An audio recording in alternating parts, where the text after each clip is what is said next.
বন্ধুরা, গতকাল যারা আমার ভিডিওটা দেখেছো তারা নিশ্চয়ই জানো গতকাল আমি একটা ভিডিও ছেড়েছিলাম। সোমবার দিন আমার দাদার বাড়ি পুজোর উদ্দেশ্যে গেছিলাম, তো একটু সাজুগুজু করে আমি বেরিয়ে গেছিলাম। আজ তার সেকেন্ড পার্টটা দেখাই, চলো। হ্যালো বন্ধুরা, আমি এখন চলেছি আমার দাদার বাড়ি, শিব পুজো আছে, সেই উদ্দেশ্যে দেখো আমি রাস্তায় বেরিয়ে গেছি।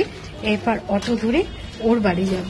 আমার শরীরটা খুব খারাপ, কথাগুলো একটু বুঝে নিও। তো অটোতে উঠে গেছি, অটো পেয়ে গেছি, অটোতে উঠে গেছি। এবার অটো করে যাচ্ছি আমি দাদার বাড়ি। অটো থেকে নেমে গেছি, এবার হাঁটছি ওদের বাড়ির দিকে। নেমে খুব একটা দূরে নয়, একটুখানি দূরেই যেতে হবে। আমার দাদাদের ফ্ল্যাটটা খুব সুন্দর জায়গায়। এটা হচ্ছে তোমার অ্যাক্রোপলিসের আগে ওই গ্রিন পার্ক আছে, সেই গ্রিন পার্ক দিয়ে যেতে হয়। মানে তুমি ওই দিক থেকে রুবি মোড় বলো বা রুবি হসপিটাল যে নামেই পরিচিত, সেখান থেকে অনেক আগে। খুব ভালো জায়গায়, নিরিবিলি পরিবেশ। দেখো ফাঁকা রাস্তা, চারিদিকে গ্রিনারি, ভীষণ নিস্তব্ধ পরিবেশ। আর ফ্ল্যাট মানে, কলকাতার ফ্ল্যাট মানেই তো যে যার মতো, কেউ রাস্তায় বেরিয়ে গল্পও করবে না, আর কেউ তোমায় কিছু বিপদে পড়লে ডাকবেও না। ফ্ল্যাটের যেমনি একটা সুবিধা, ভীষণ অসুবিধাও তেমনি। মানে কেউ কারোর নয়, সবাই সবার মতোই থাকে।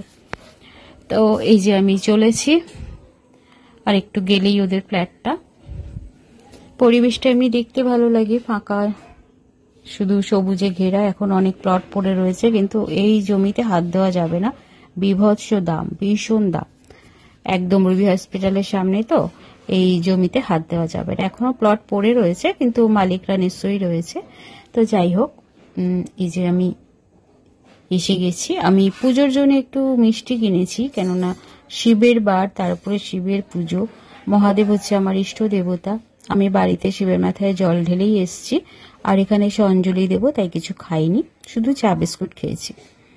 তো ভীষণ রোদ ছিল, তাকাতে প্রবলেম হচ্ছিল, একটু গরমও ছিল। মানে ওয়েদারটা এমন, না ঠান্ডা না গরম। তো আস্তে আস্তে হেঁটে হেঁটে চলে আসছি প্রায়। রোদে একটু প্রবলেম হচ্ছিল, আর শরীরটাও আমার ঠিক ভালো নেই, পায়ে একটা ব্যথা, মানে হাঁটতে একটু প্রবলেম হচ্ছিল। তো ওই যে দেখছো দূরে, ওই যে রেড বাড়িটার পরে এই ফ্ল্যাটটা হচ্ছে ওদের ফার্স্ট ফ্লোরে ওদের ফ্ল্যাটটা।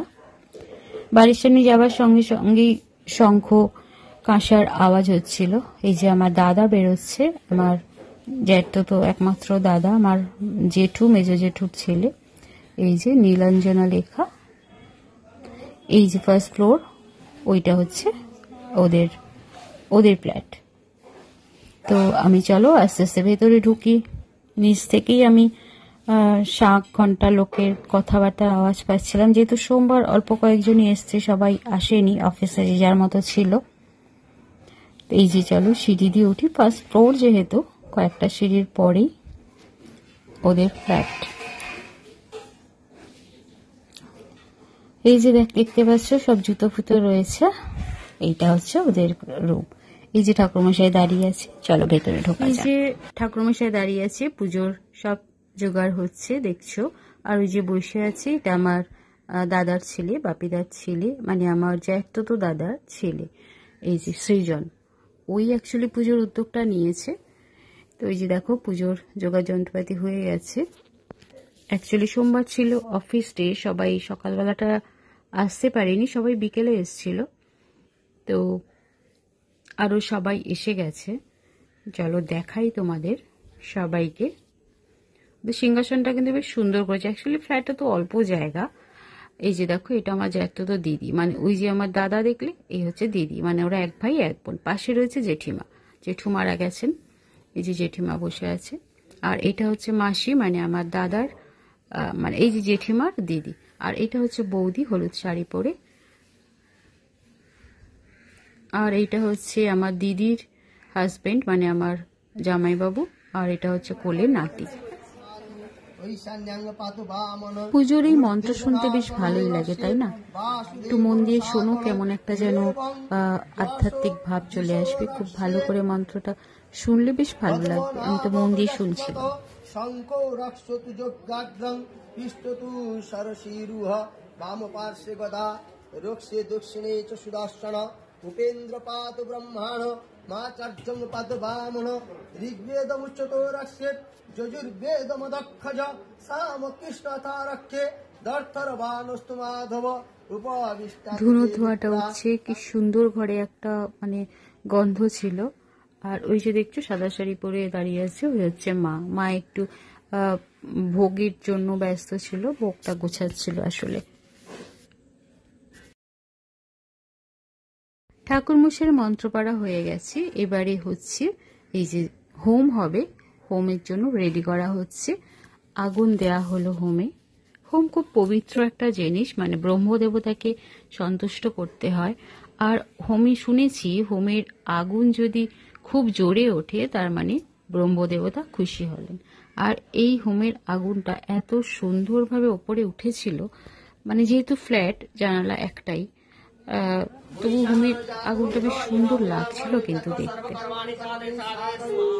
দুজন ঠাকুরমশাই মিলে একসঙ্গে মন্ত্র পড়ছিলেন, বেশ ভালো লাগছিল। মানে ঘরে একটা সুন্দর পরিবেশ সৃষ্টি হয়েছিল। এমনি পুজো বাচ্চা আমার ভীষণ ভালো লাগে। আর আমি তো ভীষণভাবে শিবের ভক্ত। বাবা আছেন বলে আমি আছি, নাহলে আমার এই একার লড়াইটা লড়া হয়তো সম্ভব ছিল না। সবসময় বাবার আশীর্বাদ। এটা হচ্ছে আমার দাদার ছেলে সৃজন, আগেই দেখিয়েছি। ও ভীষণ মানে সাত্ত্বিক, পুজো আচ্ছা ভীষণ ভালোবাসে, ভীষণ শান্তশিষ্ট ছেলে আমাদের, খুবই ভালো ছেলে। ও হাত জোর করে যা মন্ত্র বলছে ও সেটা বলছে। আর এদিকে দেখো হোমের অগ্নি কিন্তু প্রজ্বলিত, ভীষণভাবে উপরে উঠছে।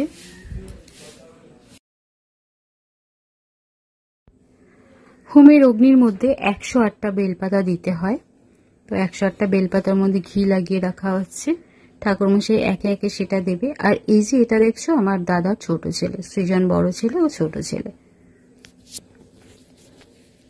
আর এই যে সবাই, এই যে বৌদি শাঁখ বাজাচ্ছে, আমার জামাইবাবু, তার নাতি, এই যে আমার মা, এটা ওই আমার দাদার ছেলের বন্ধু, আর এটা মাসি, এটা দিদি। দেখো হোমের আগুনটা কতখানি উপরে উঠেছে, মানে আমরা তো রীতিমতো ভয় পেয়ে গেছিলাম, এতটা উপরে উঠেছে। যদিও হোমের আগুন কারোর কোনো ক্ষতি করে না কোনো দিনই, তুমি সামনে যত কিছুই থাকে। মানে খুব সুন্দরভাবে পুজোটা সম্পন্ন হয়েছে। তারপরে নিচে ওরা খাওয়া দাওয়ার ব্যবস্থা করেছিল ক্যাটারিং থেকে এনে, যেহেতু পুজো ছিল নিরামিষ। ফ্রাইড রাইস ছিল, দুপুরে ছিল পোলাও, আলুর দম, ছানার ডালনা, আর রাত্রে ছিল ফ্রাইড রাইস, আলুর দম। রাত্রিবেলা যদিও আমি খাইনি, তো রাত্রিবেলা ফ্রাইড রাইস, আলুর দম, ধোকার ডালনা এগুলোই ছিল। পুজোর পরে আমরা সবাই একটু গল্প টল্প করলাম, চা ঠা খেলাম। আমার তো কিছু খেতেই পারছিলাম না, মানে পেট পুরো ভর্তি ছিল। দেখো হোমের আগুনটা দেখো কত সুন্দর লাগছে না? তো বন্ধুরা, আমার এই ব্লগটা তোমাদের কেমন লাগলো, পুজো কেমন লাগলো, সবকিছু একটু জানিও কমেন্ট করে। তোমরা ভিডিও দেখে যদি কমেন্ট না করো, ভিডিও বানাতে ভালো লাগে না। অ্যাকচুয়ালি আমি সেরকমভাবে ভিডিও বানাতেও পারি না। এবার চলছে দেখো আরতি।